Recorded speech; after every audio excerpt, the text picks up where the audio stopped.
प्रबल Marathi news channel मध्ये आपणा सर्वांचे स्वागत आहे। काहींच्या गुन्ह्याची शिक्षा संपूर्ण मुकुंदनगरला नको, नागरी सुविधा बंद करणे म्हणजे सामूहिक दंड, सेवा बहिष्कार आणि परिसर वगळण्याच्या मागणीची स्वतंत्र चौकशी करा। शाकीर शेख, अहिल्यानगर दिनांक 12 ऑगस्ट 2026।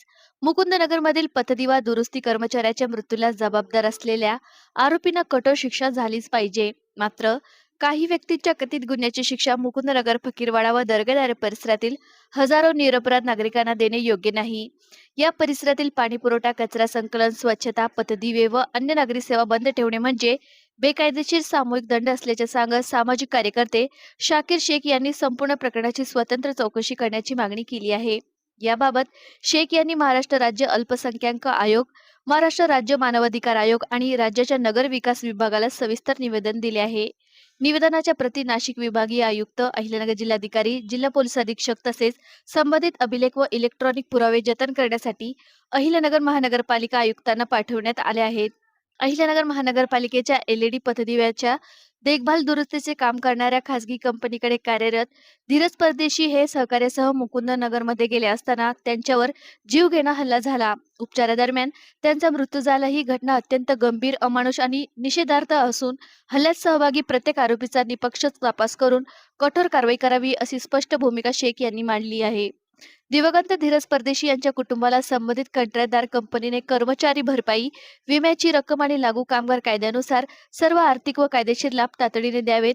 महानगरपालिकेने नुकसान भरपाई प्रत्यक्ष मिळेपर्यंत संबंधित कंत्राटदार कंपनीकडे पाठपुरावा करावा अशीही मागणी करण्यात आली आहे। कामगार युनियनच्या भूमिकेवर आक्षेप घटनेनंतर महानगरपालिका कामगार युनियनने काम बंद आंदोलन केल्यामुळे शहरातील कचरा संकलन, घंटागाड्या आणि अन्य नागरी सेवावर परिणाम झाला।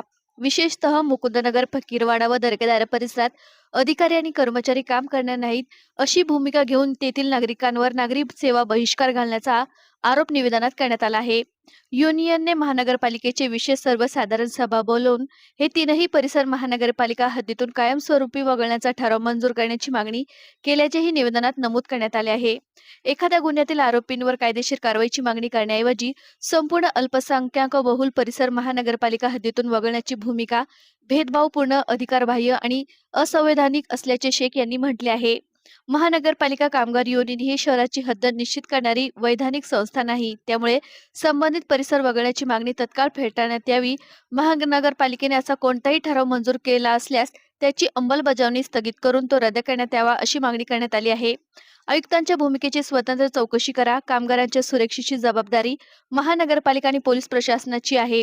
संबंधित कर्मचाऱ्यांना पोलीस संरक्षण, सुरक्षा साधने आणि प्रशासकीय मदत देणे आवश्यक होते। मात्र सुरक्षेच्या नावाखाली नागरिकांचे पाणी, स्वच्छता, आरोग्य, कचरा संकलन व प्रकाशासारख्या अत्यावश्यक सुविधांवरील अधिकार हिरावून घेता येत नाही असे निवेदनात स्पष्ट करण्यात आले आहे।